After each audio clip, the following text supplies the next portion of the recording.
taskatu xibaar yu nekk fii ci diwaanu Thiès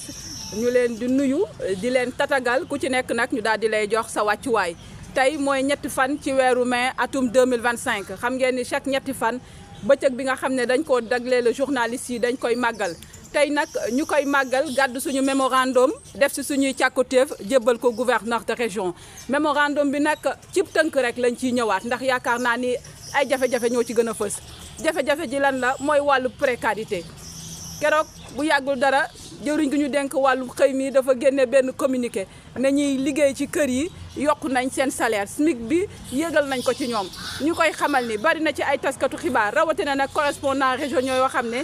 SMIC boobu sax nga xam ne ay 46000 la ak lu teg ñoom sax duñ ko jot bu weer loolu di fësal ni taskatu xibaar yi sonn nañ rawatina nag ñi nga xam ne ñoo nekk ci région bi bokk na ci suñuy càkkutéef ñu fi daal di taxawal benn kër goo xam ne day dajale taskatu xibaar yëpp ndax ku ne correspondant régionaux wax pied am na ñoo xam ne dañ leen di indi fii ci diwaanu Thiès ils sont obligés ñuy squatter yeneen station yi parce que tout simplement amuñu fi pied amuñu ci benn kër boo xam ne ñoom bu ñu fi yegsee ñoom ñëpp dinañ fi mën a dajaloo parce que tamit bu ñu nee Thiès c'est la deuxième ville du Sénégal boo xoolee ci wàllu population am na solo ci wàllu média presque média yu nekk fii Sénégal yëpp ku ci nekk am nga ci représentant ici à Thiès moo tax ñuy woo gouverneur région bu Thiès mu jàppale ñu ngir nag ñu am benn siège boo xam ne c'est dédié aux journalistes de la région de Thiès wàllu dëkkuwaay bokk suñu càkkutéef dañuy wax 100000 logements ñuy wax ay sites yoo xam ne bari ñoo xam ne bari na ci yoo xam ne prévoir nañ pour def fa ay logements ñu ne ngelawaay nañu fi sàkkal asub lëf sax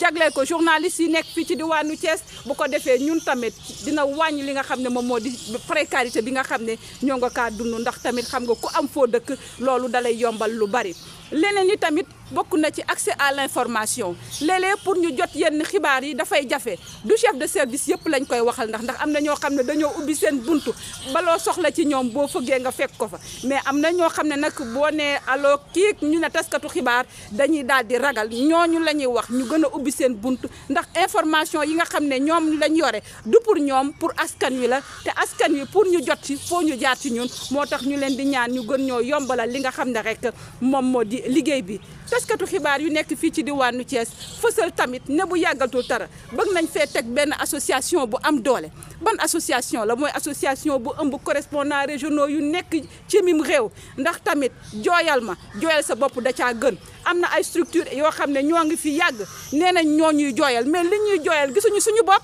moo tax ñu ne correspondant yi dafa jot ñun ñuy xàccandoo di dóorandoo jooyal suñu bopp bu ko defee ñu gën ñoo xalaat ci bu ñuy teg yenn yi ñu dugg ci aide de la presse bi nañ ko tuddee aide patron de presse yi parce que ñu ci bëri Ndakaaru Njaay la ñu nekk ñaata ci ay correspondants régionaux ñooy xam li aide di saf ci Abdoulaye Wade lañ ko gëjee xam aide boobu taxoon na ñu bari am ci ay ordinateur ñii am ci ay matériels yu ñu liggéeyee ñuy ñaan nguur gi nga xam ne ñoo fi nekk Bassirou Diomaye Diakhar Faye ak Ousmane Sonko ñu gën ñoo jàppale nga xam ne bu ñuy joxe aide tamit ñu wax leen ñi nga xam ne ñoo na ci région yi ñu leen di fàttaliku tuuti.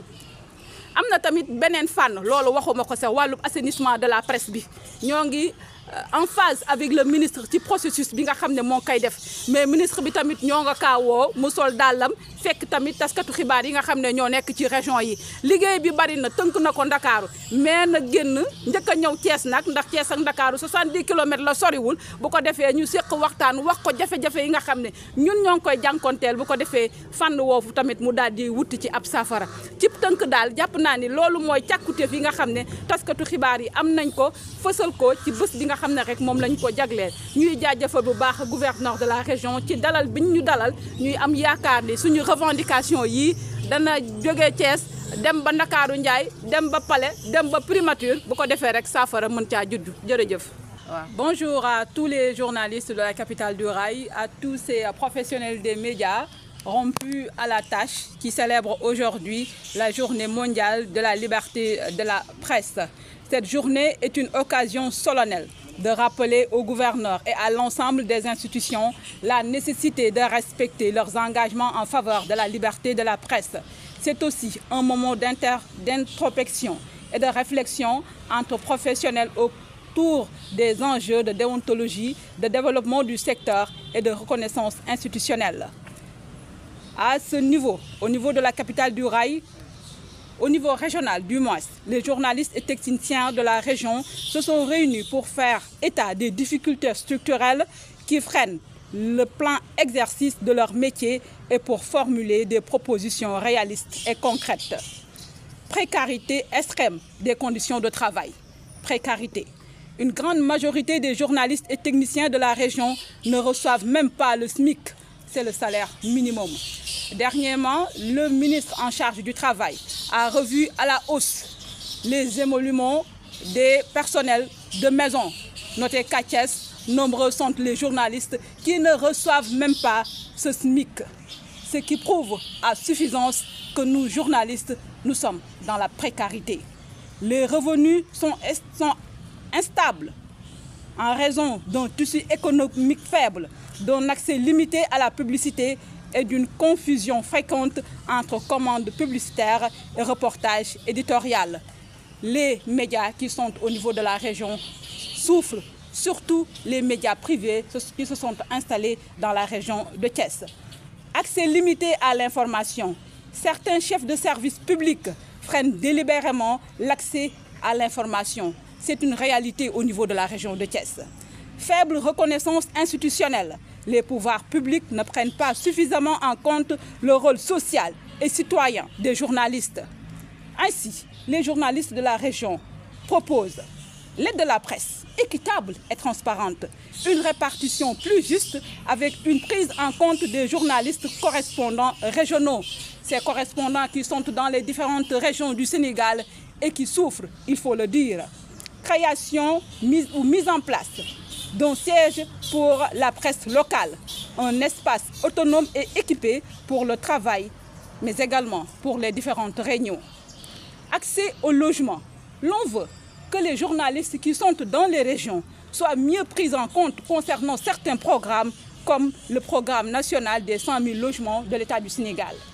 Formation professionnelle continue, mise en place de programmes réguliers de renforcement de capacités. Nous, professionnels des médias, on en a besoin.